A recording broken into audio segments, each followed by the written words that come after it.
மறுமையின் ஒரு நாள் இவ்வுலகின் 50,000 வருடங்களுக்கு சமமாகும் என்பதாக மறுமை நாளை பற்றி இறைவன் இவ்வாறு குறிப்பிட்டு காட்டியிருக்கிறான். ஃபி யௌமின் கான மிக்தாருஹு 50 அல்ஃப ஸனா. மறுமை நாளில் அந்த ஒரு நாளின் எண்ணிக்கையின் அளவு இவ்வுலகின் 50,000 வருடங்களாகும். மறுமை நாள் 50,000 வருடங்களுக்கு சமமாக நீடித்திருப்பது மறுமை நாளை நம்பாத காஃபிர்களுக்குத்தான்.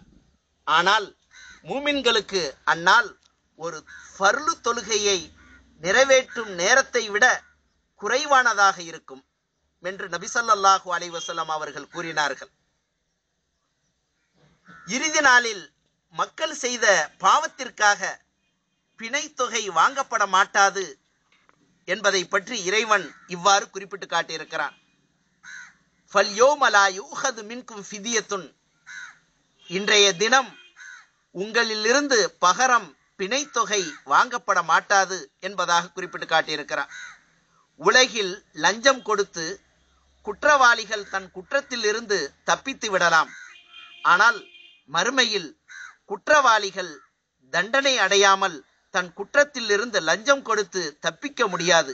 ஏனென்றால் அங்கு லஞ்சம் என்ற பேச்சுக்கே இடமில்லை. மறுமை நாளில் மக்களின் நிலை எவ்வாறு இருக்கும் என்பதை பற்றி இறைவன் இவ்வாறு குறிப்பிட்டு காட்டியிருக்கிறான். லைஸ லிவகாதிஹா காதிபா. அது நிகழ்வதை பொய்யாக்கக்கூடியது எதுவும் இல்லை என்பதாக குறிப்பிட்டு காட்டியிருக்கிறான்.